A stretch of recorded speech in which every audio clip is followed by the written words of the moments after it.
I'm here today with Anne Fenninger.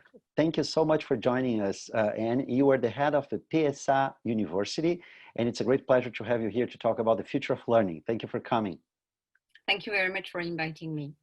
Thank you so much, Anne. Well, maybe one of the first questions that we are sharing here, and is really about, the future of learning in general. Our industry is being completely turned upside down with the COVID, and I'm really looking forward to hear from you. What is, in your opinion, sort of the three main mega trends that you are seeing for the future of learning?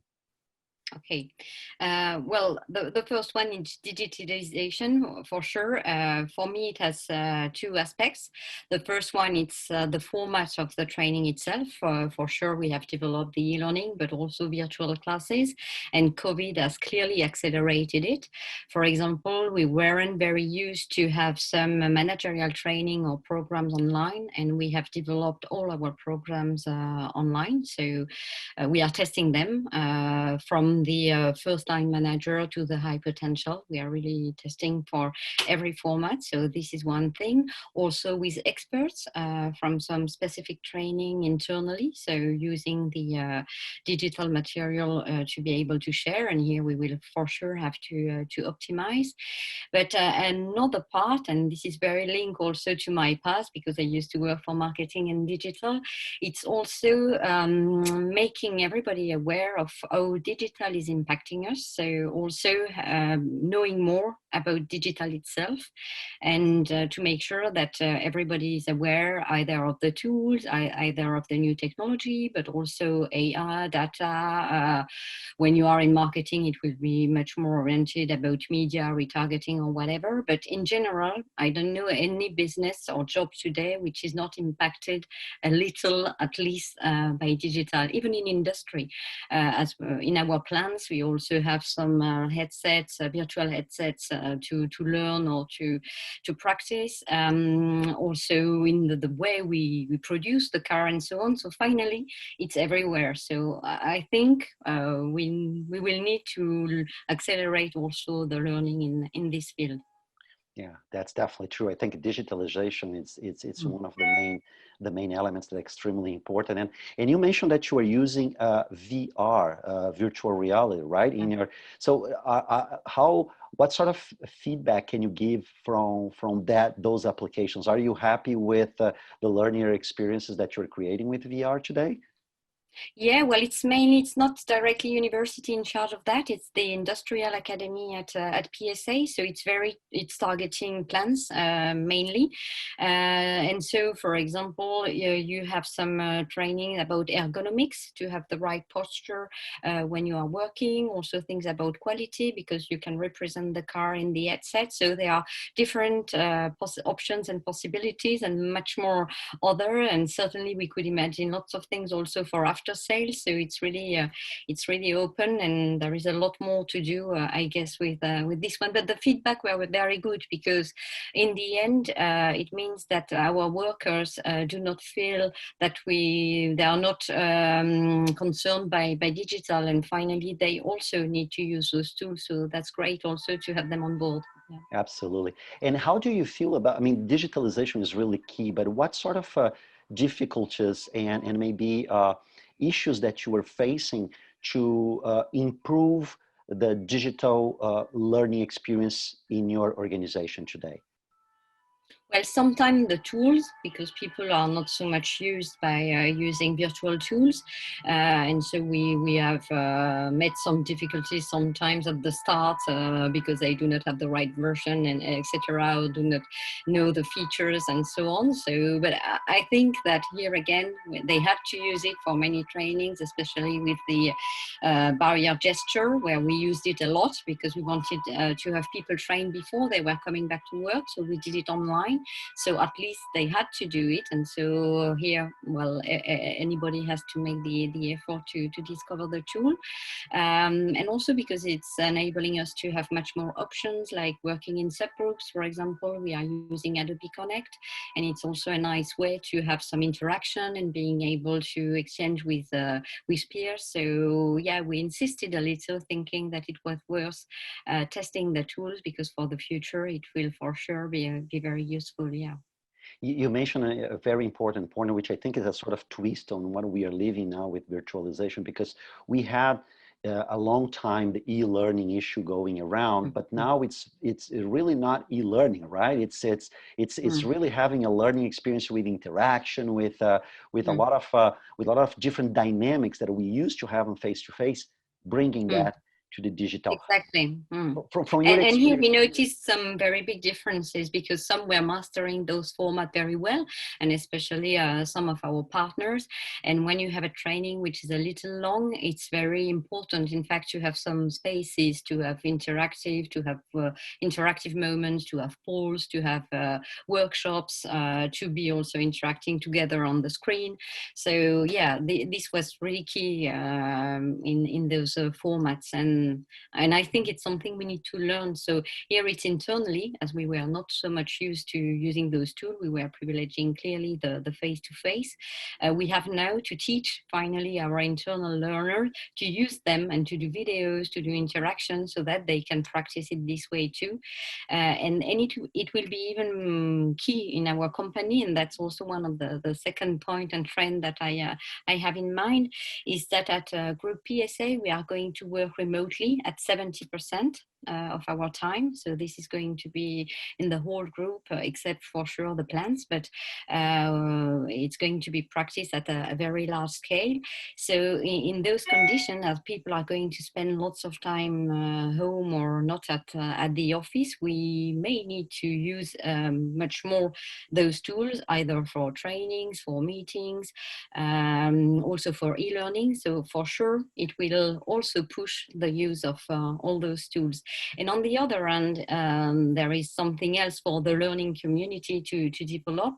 It's to support finally our employees by using those tools, by imagining other trainings, especially linked to working at home and keeping the team spirit when everybody is spread in different places, but also how to animate the team when you come to work, because we are going to do things differently also when we come to work. So there is a lot to do, and some topics which were already key will even be more important, like cybersecurity, the way you use your tool, you use your material, and so on. So there are many topics around that.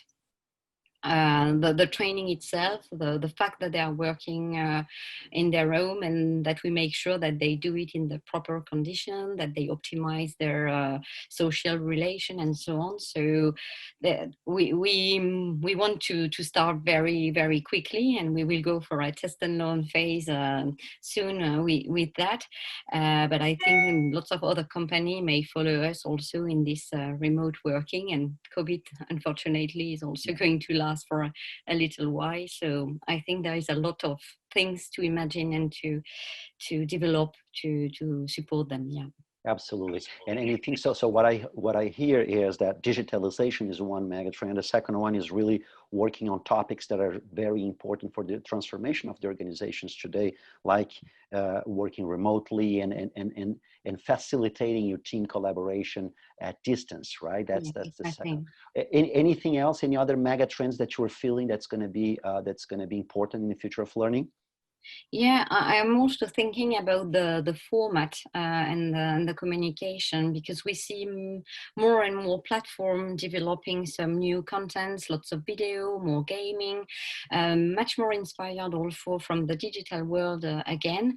And I consider also that our learners are finally customers, and they are also using some internet website all their day long for purchasing or for working or whatever.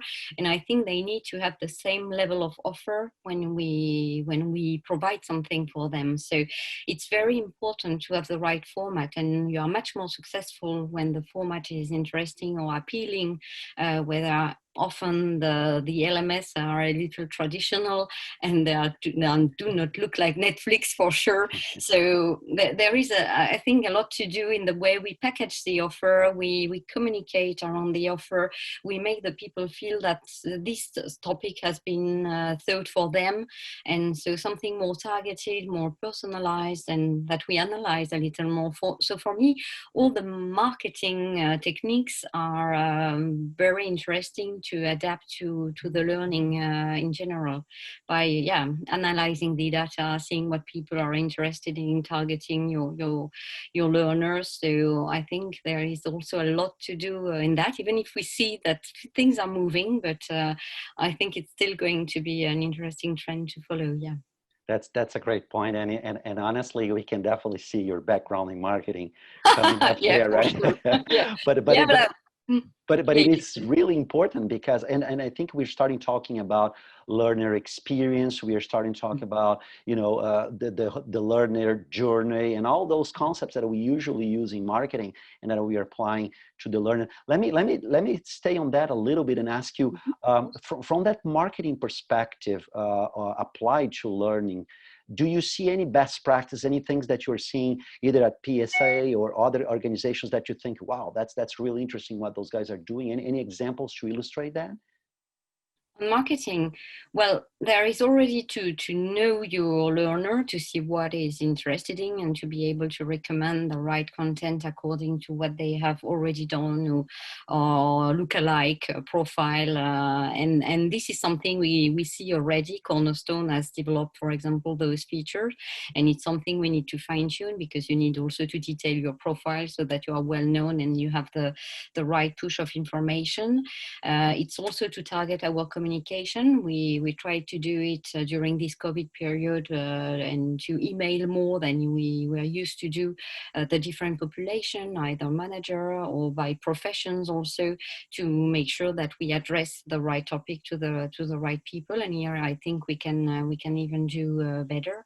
Like a CRM approach, I would say it's to identify the learner, their profile, the frequency, and finally develop the right appealing format to address the content. So it's a good balance finally between the content which is interesting for them and the way we address it, which is not always easy, because another thing I wanted to mention is that often the right offer is existing but is not known, and I'm always surprised to see that finally we are developing a lot, but that our learners are not aware of all what is existing. So it's the same that in the competition in a marketing environment. So how do you make sure that your content is going to be visible? And it's not easy, and often, like you do it in a communication plan, you need to mix having some banners on the portal of the company, having emailings, doing presentation, lives, conferences, events, and finally it's because you have the sum of all those different means that in the end there is one which will work better for some, another for someone else, and often you need all of them to make sure you reach all your targets. Yes. I definitely love that idea of having a marketing approach generally, because I agree with you. I mean, we are really in a noisy world, and Mm. standing out with all those competitions in terms of time of our populations where they can, Mm. invest their time in. I think that's really key to make sure that we are taking our word out and make sure that they know, they are aware of the initiatives and learning that we are doing.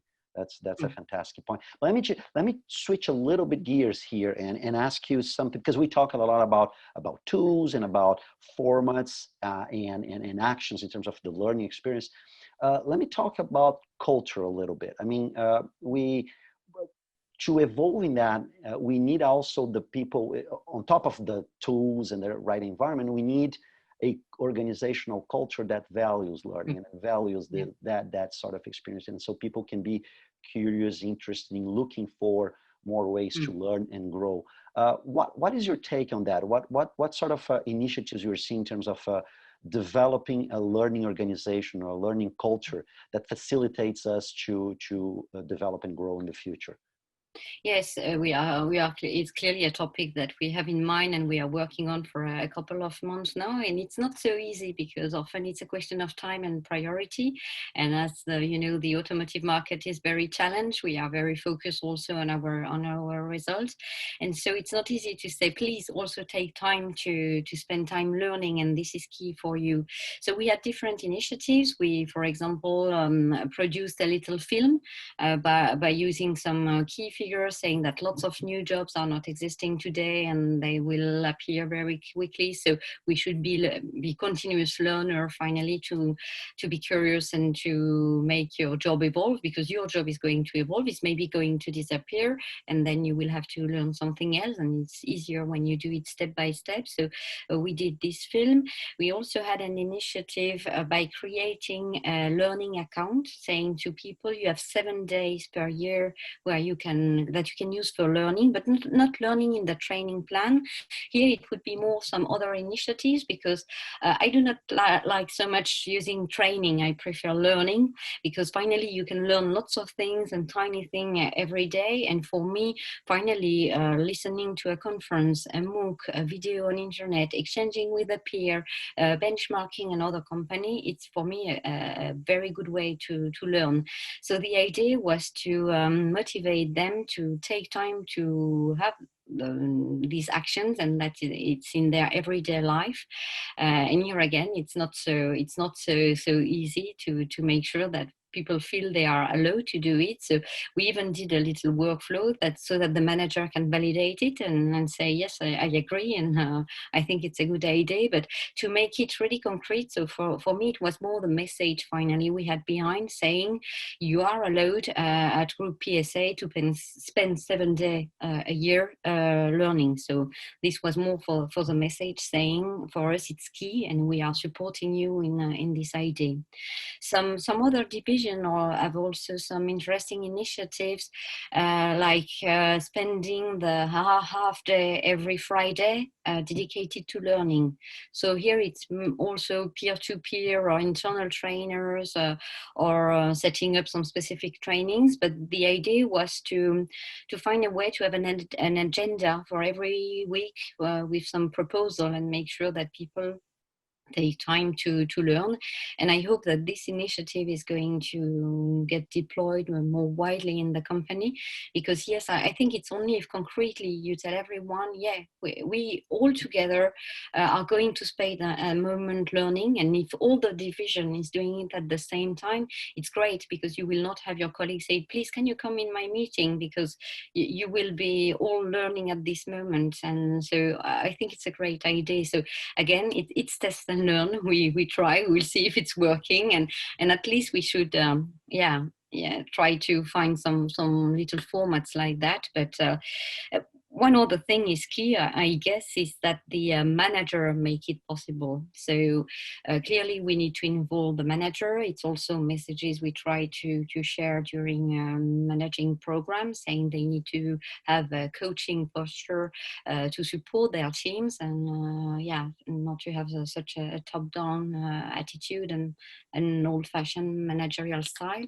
And for sure, yes, if they make it possible and say it's very allowed to learn, and ask it, well, what did you learn this week, for example, it's also a simple way to make sure that everyone makes its own subject. Because for me, in the end, we will have reached the target when everybody will spend a couple of hours every week, every day, or whatever, learning something. Yes, for sure. That's fantastic, and thank you so much. It looks like you guys are doing a lot of good stuff to incentivize that and make sure that the learning is part of the culture of PSA, right? Yeah, we try, but it's a long way to go. But it's great. I think I'm sure that's gonna go the way you want. Thank you so much for coming and sharing with us on the future of learning, and I really appreciate your time. Thank you so much. Thank you very much.